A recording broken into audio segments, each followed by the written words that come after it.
The stars twinkled in the night sky over Earth, calm and peaceful as they had been for millions of years. But on this particular evening, something unusual was happening. High above the planet, a fleet of massive ships appeared without warning. They were enormous, their metallic surfaces gleaming faintly in the sunlight that reached them from afar. The ships formed a perfect circle around Earth, blocking out parts of the constellations below. Commander Alex Carter stood in the control room of a space station orbiting Earth.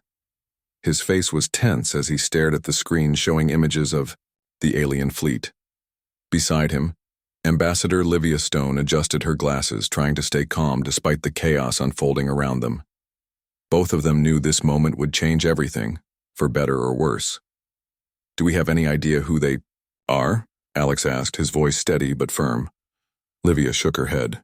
"No communication yet, nothing. It's like they're waiting for us to make the first move." Alex frowned.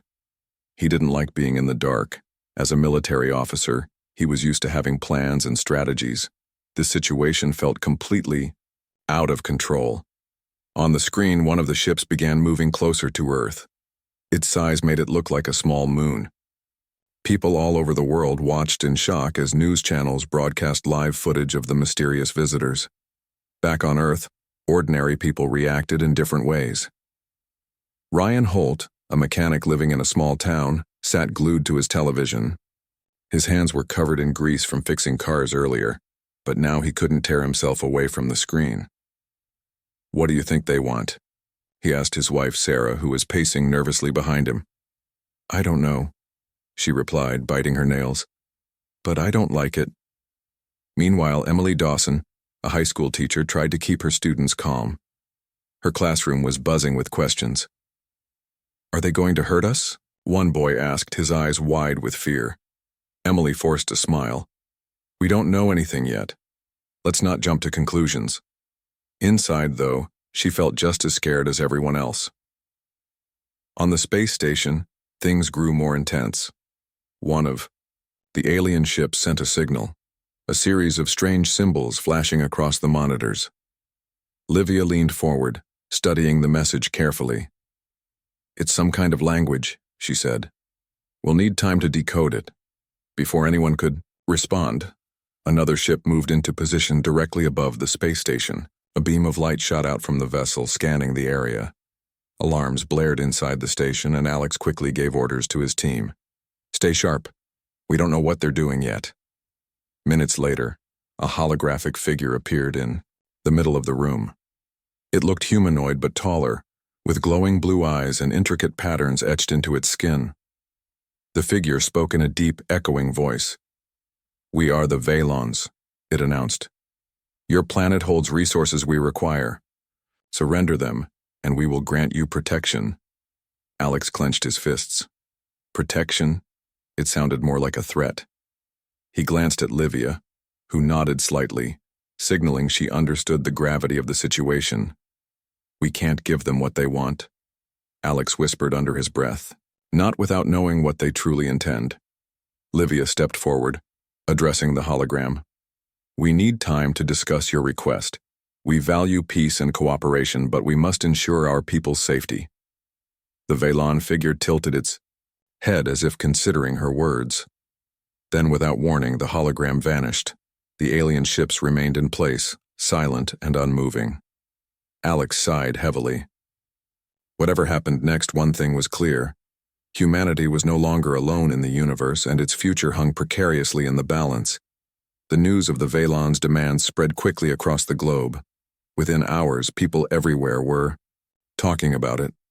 Some were scared, others angry, and a few even thought the aliens might bring good things. But no matter how they felt, everyone agreed on one thing. Earth was in trouble. Protests erupted in cities around the world. In New York, thousands of people gathered outside the United Nations building, holding signs that read, "Protect our planet and no to alien rule." Among them was Ryan Holt, the mechanic from the small town. He had driven all night to join the protest, determined to do something, anything to help. His wife Sarah stayed home with their kids, but she called him every hour to check in. "They can't just take what they want," Ryan muttered to a stranger standing next to him. The man nodded, his face red with anger. We built this world. It's ours. Meanwhile, Emily Dawson decided to take action in her own way. Back in her classroom, she encouraged her students to write letters expressing how they felt about the situation. If we speak up now, maybe someone will listen, she told them. Her students worked hard, filling pages with heartfelt messages. One girl wrote, "Please don't hurt our animals or trees. They're part of us." While ordinary people rallied, together, Commander Alex Carter faced challenges of his own. Global leaders were divided on how to respond to the Valons. Some wanted to surrender immediately, believing resistance would only lead to destruction. Others argued for fighting back, no matter the cost. Alex found himself stuck in the middle, trying to keep everyone focused on finding a solution. During a tense meeting aboard the space station, Ambassador Livia Stone stood up to address the group. "We cannot let fear dictate our decisions," she said firmly. "If we give in now, we lose not just our resources but our freedom as well." Alex nodded in agreement. "She's right. We need to show the Valons that humanity is strong and united." But unity wasn't easy to achieve. As days passed, tensions grew. Supplies began running low on the space station, and tempers flared among the crew. Even Alex started doubting whether they could hold out much longer. That's when Dr. Laura Bennett approached him with an idea. Laura was a brilliant scientist who specialized in alien technology. She had spent years studying fragments of spacecraft that had crashed on Earth decades ago. Now she believed she could use what she'd learned to disable the Valon fleet, if given enough time. "I've been analyzing their scans," Laura explained, showing Alex data on her tablet. "Their ships rely heavily on energy shields. If we can disrupt those shields, we might be able to cripple their forces." Alex raised an eyebrow. "How exactly do you plan to do that?" Laura smiled faintly. "We'll need to retrofit one of our old space stations into a weapon. It won't be easy, but it's possible." Though skeptical, Alex knew they didn't have many options left. He agreed to support her plan, and immediately began working with his team to gather the necessary materials. On Earth, Ryan heard about the project through underground networks and volunteered to help. Using his skills as a mechanic, he coordinated with other volunteers to salvage parts from abandoned satellites and shuttles. Emily also played a role, organizing fundraisers to buy equipment and supplies. Her efforts inspired others to pitch in, creating a ripple effect of hope and determination. Slowly but surely, humanity started coming together, not because they were told to, but because they chose to. As work progressed, Alex couldn't help but feel a glimmer of optimism. Maybe, just maybe, they had a chance after all. But deep down, he knew the hardest battles were still ahead. The Valons weren't going to leave without a fight, and neither was humanity. As the days passed, the tension between humanity and the Valons grew thicker. Everyone was on edge, waiting for the next move. The Valon ships still hovered silently in Earth's orbit, watching and waiting. It felt like a storm about to break, but no one knew when or how hard it would hit. Commander Alex Carter spent most of his time overseeing the secret project to retrofit the old space station into a weapon. The work was slow and difficult, but progress was being made. Still, Alex couldn't shake the feeling that something wasn't right. Too many things were going wrong. Small accidents, misplaced tools, and strange delays. He started to wonder if they had a traitor in their midst. His suspicions deepened when he noticed Marcus Klein acting strangely. Marcus was Alex's trusted aide, someone he had worked with for years. But lately Marcus seemed nervous, always glancing over his shoulder or disappearing at odd times. One night Alex decided to follow him. Marcus didn't go far. He slipped into an empty storage room and pulled out a small device. Alex watched from the shadows as Marcus activated it, speaking quietly into the air. "They're planning something big," Marcus said. "A weapon. I don't know all the details yet, but I'll find out." Alex's heart sank. He wanted to confront Marcus right then and there, but he forced himself to stay calm. Instead, he quietly backed away and returned to the control room. His mind raced. How could Marcus betray them? And who was he talking to? The next morning, Alex called Ambassador Livia Stone into a private meeting. "We have a problem," he said, his voice low. "I think we've been compromised." Livia listened carefully as Alex explained what he had seen. Her face turned pale. "If the Valons know about the weapon, they'll do everything they can to stop us." "We need to act fast," Alex replied.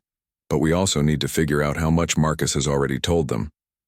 They decided to keep Marcus under close watch without letting him know they were onto him. At the same time, they sped up work on the weapon. Every hour counted now. Back on Earth, Ryan Holt heard rumors of sabotage. Though he wasn't sure what was true, he doubled down on security at the makeshift workshop where volunteers were building decoy satellites. These decoys were meant to confuse the Valon sensors and buy humanity more time. Ryan didn't trust anyone new who showed up, checking IDs twice before letting anyone help. Emily Dawson also noticed changes in her community. People were scared, and fear often brought out the worst in others. She overheard whispers of betrayal and suspicion among her neighbors. Some accused strangers of being spies, while others hoarded food and supplies. Emily tried to keep spirits high by organizing nightly gatherings where people shared stories and songs. It wasn't much, but it reminded everyone that they weren't alone. Meanwhile, Marcus continued feeding information to the Valons. He convinced himself he was doing the right thing. If he helped the aliens, maybe they would spare Earth. Maybe they wouldn't destroy everything he loved. But deep down, he knew he was lying to himself. The guilt ate away at him, making it harder to sleep each night. One evening, Alex finally confronted Marcus. He cornered him in the storage room, holding up the small communication device as evidence. "Who are you working for?" Alex demanded, his voice cold. Marcus froze, his face turning white. For a moment he said nothing. Then tears filled his eyes. I thought I was saving us," he stammered. "I didn't mean for this to happen." Alex sighed, shaking his head. "You've put everyone in danger. Do you understand that?" Marcus nodded, defeated. Alex took him into custody, but the damage was already done. The Valons knew about the weapon, and they wouldn't hesitate to strike back. Humanity's fight was far from over, and now trust was even harder to come by. The clock was ticking, and everyone knew it. The Valons were aware of humanity's plan to build a weapon, and they weren't going to sit back and let it happen. Commander Alex Carter felt the pressure weighing on him like never before. Every decision mattered now, and there was no room for mistakes.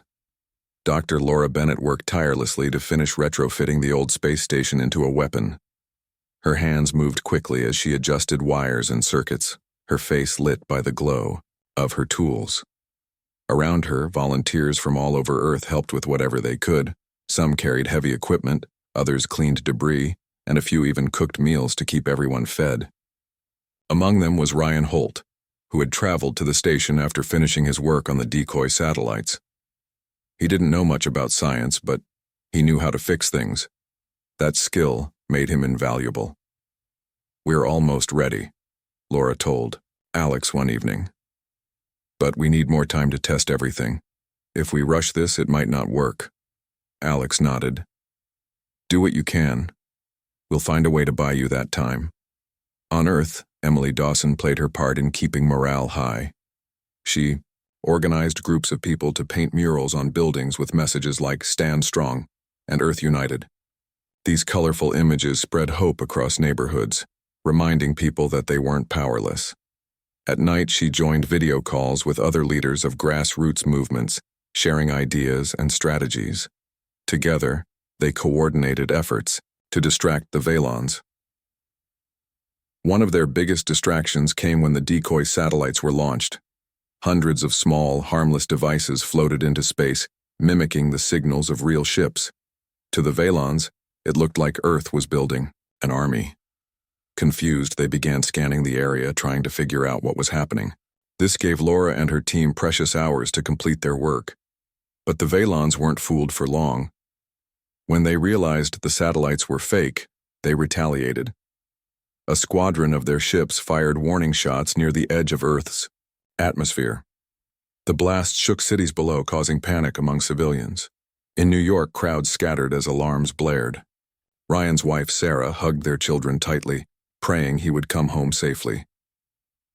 Back on the space station, Alex prepared for the final phase of the attack. The retrofitted station was armed and ready, but getting it close enough to the Phaelon flagship was risky. They would have to navigate through enemy defenses without being detected, a nearly impossible task. "We'll use the chaos from the decoys to our advantage," Alex explained to his team. "They'll be too busy chasing ghosts to notice us sneaking in." As the plan unfolded, everyone held their breath. The station moved slowly at first, then picked up speed as it approached the Phaelon fleet. Inside, Laura monitored the systems, making sure everything stayed online. Ryan stood nearby, gripping the railing as explosions lit up the darkness outside. Finally, they reached their target, the massive Phaelon flagship. With a deep breath, Alex gave the order. "Fire!"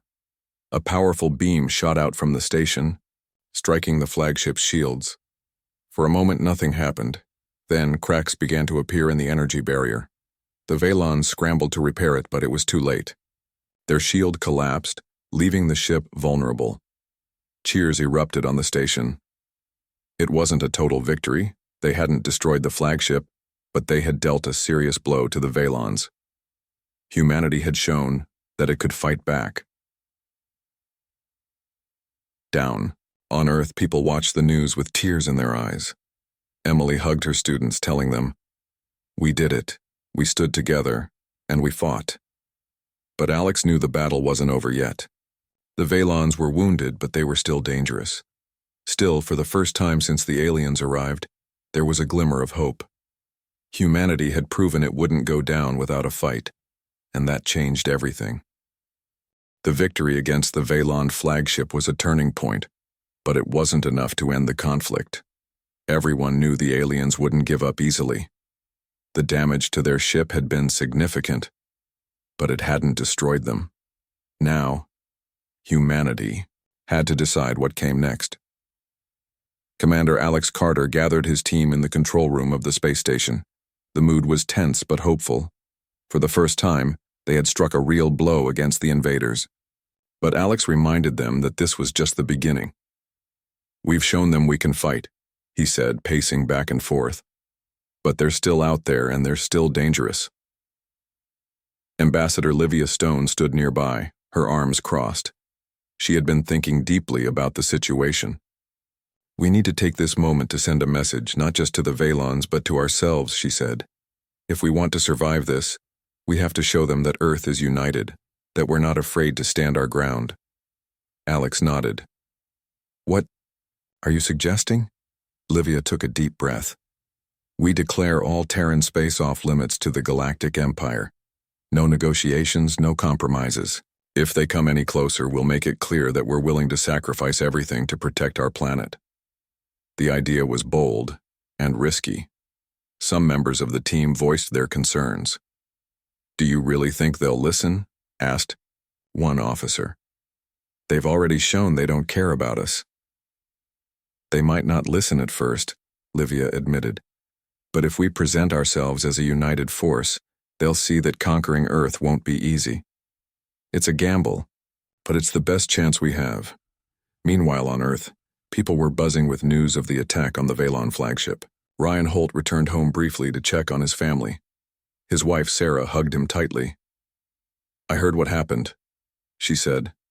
"You scared me half to death." Ryan smiled weakly. "We did something amazing up there, but it's not over yet." Emily Dawson continued her efforts to keep spirits high. She organized rallies in towns and cities, encouraging people to support the declaration Livia was proposing. "This isn't just about fighting," she told the crowds. "It's about showing the universe who we are. We're strong, we're brave, and we won't back down." As plans for the declaration moved forward, Alex and Livia worked together to draft a formal statement. They wanted it to be clear and powerful. "Earth declares itself an independent planet," Livia wrote. "All Terran space is now closed to the Galactic Empire. Any attempt to enter will be met with resistance." When the draft was complete, they sent it to world leaders for approval.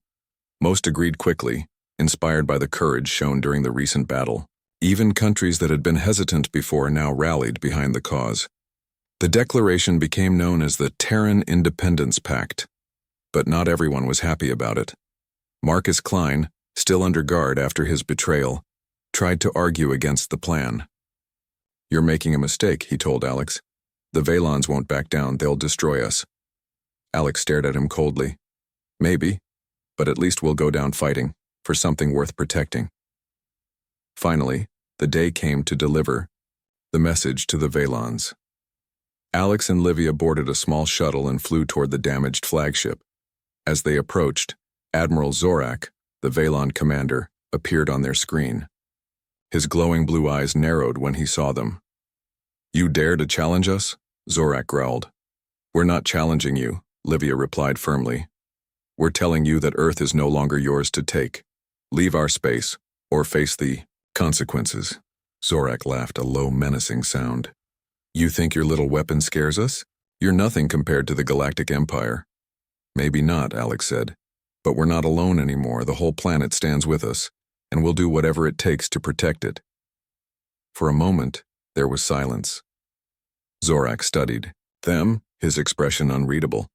Then, without another word, the transmission ended. The Valon ships remained in orbit, unmoving. Back on Earth, people waited anxiously for the aliens' response. Had the message worked, or had they just made things worse? Only time would tell. But for now, humanity had taken a stand, and that was something to be proud of. The hours after delivering the Terran Independence Pact felt like an eternity. Everyone waited, holding their breath, unsure of what the Valons would do next. Commander Alex Carter and Ambassador Livia Stone returned to the space station, where they joined Dr. Laura Bennett and the rest of the team. The mood was tense but hopeful. They had stood their ground, but now came the hardest part, waiting for the Valons' response. On Earth, life seemed to pause. People gathered around televisions and radios, watching the skies nervously. Ryan Holt sat with his family in their living room, flipping through news channels. His wife Sarah held their youngest child close while the older one played quietly on the floor. "Do you think they'll leave?" she asked softly. "I don't know," Ryan admitted, "but I hope so." Emily Dawson spent her time visiting schools and community centers, talking to people about staying strong. She reminded them that fear wouldn't help. "We've already shown we can fight back," she told a group of parents at a local meeting. "Now we have to believe in ourselves and in each other." Meanwhile, aboard the Valon flagship, Admiral Zorak paced angrily. He hadn't expected humanity to resist so fiercely. Their attack on his ship had been unexpected, but this declaration of independence infuriated him. How could such a primitive species dare to challenge the mighty Galactic Empire? Zorak called his advisors into the command room. "What are our options?" he demanded, his voice sharp. One advisor spoke up cautiously. "Their weapon damaged our shields, but it wasn't enough to destroy us. If we retaliate now, we risk further losses, and they may have more surprises waiting." Another advisor chimed in. "Their unity is fragile. If we wait, they might turn on each other." Zorak considered this carefully. As much as he wanted revenge, he knew attacking immediately could be costly. Humanity had proven itself unpredictable and stubborn. Still, he refused to back down entirely. Back on the space station, Alex noticed something strange. One of the smaller Valon ships began moving toward Earth's atmosphere. It didn't seem to be preparing for battle. It was scanning the planet instead. Then Marcus Klein, still under guard, revealed shocking news. "They're looking for me," Marcus whispered to Alex during questioning. "I told them about the weapon, but I also mentioned someone else." Alex frowned. "Who?" "Dr. Bennett," Marcus admitted. "She's the one who designed it. They think if they capture her, they can reverse engineer it." Alex's stomach sank. He quickly informed Laura, who looked pale but determined. "If they find out who I am, I'll go into hiding," she said firmly. "I won't let them use my work against us." Before anything could be decided, alarms blared throughout the station. A transmission came in from the Valons. Admiral Zorak appeared on the screen once again, his glowing eyes piercing. "Your defiance has cost you dearly," he said coldly. "But perhaps there is still a way to avoid total destruction." Livia stepped forward, her voice steady despite her racing heart. "What do you want?" "You will surrender your weapon and its creator to us," Zorak replied. "In exchange, we will withdraw from your orbit for now." Alex clenched his fists. This was blackmail, plain and simple, but agreeing meant handing over Laura and everything she had worked for to the enemy. Refusing meant risking another attack. "We need time to discuss your offer," Livia said diplomatically, buying them a moment to think. As soon as the transmission ended, Alex turned to his team. "We can't give her up. There has to be another way." Laura shook her head. "No, Alex, if it means saving Earth, then I'll do it. I built this weapon to protect us, not to become a bargaining chip." Before anyone could argue, Ryan interrupted via radio from Earth. "We're ready," he said. "The decoy satellites are back online. We can confuse them again." Alex hesitated, then nodded. "Let's try one last trick." With renewed determination, the team launched the decoys once more, creating chaos among the Valon fleet. The distraction gave them just enough time to move Laura to a safer location within the station. When the Valons realized they'd been fooled again, their frustration boiled over. Admiral Zorak sent a final message. "You have tested our patience for the last time," he growled. "Prepare yourselves." Though the threat loomed large, Alex felt a flicker of pride. Humanity had faced impossible odds and refused to give in. Whatever happened next, they had earned the right to call themselves free. The final showdown between humanity and the Valons came sooner than anyone expected. After their ultimatum, the alien fleet began moving closer to Earth's atmosphere, their massive ships casting shadows over cities below. People watched anxiously as the skies darkened, unsure if this was the end of everything they had fought for. Commander Alex Carter stood at the helm of the space station, his mind racing. He knew the decoy satellites wouldn't hold the Valons' attention forever. They needed one last push to show the invaders that Earth wasn't worth the cost. "We've got one shot left," he told his team. "Let's make it count." Dr. Laura Bennett, now safely hidden in a secure section of the station, worked furiously to recalibrate the weapon. Her hands trembled slightly, but her focus never wavered. "If we overload the energy core, it could create a pulse strong enough to disable all their ships at once," she explained. "But it'll destroy the station too." Alex hesitated for only a moment before nodding. "Do it. We'll evacuate everyone we can." As the plan unfolded, chaos erupted both in space and on Earth. Ryan Holt volunteered to stay behind with a small crew to ensure the weapon fired correctly. "I'm not leaving until I know it's done," he said firmly when Alex tried to argue. "You need someone here who knows how to fix things." On Earth, Emily Dawson rallied people to prepare for the worst. She helped organize shelters and distributed supplies to those in need. Though fear lingered in the air, she reminded everyone of what they had already achieved. "We've faced them before, and we're still standing," she told a crowd gathered in a park. "No matter what happens, we'll keep fighting, for ourselves, for our families, and for our future."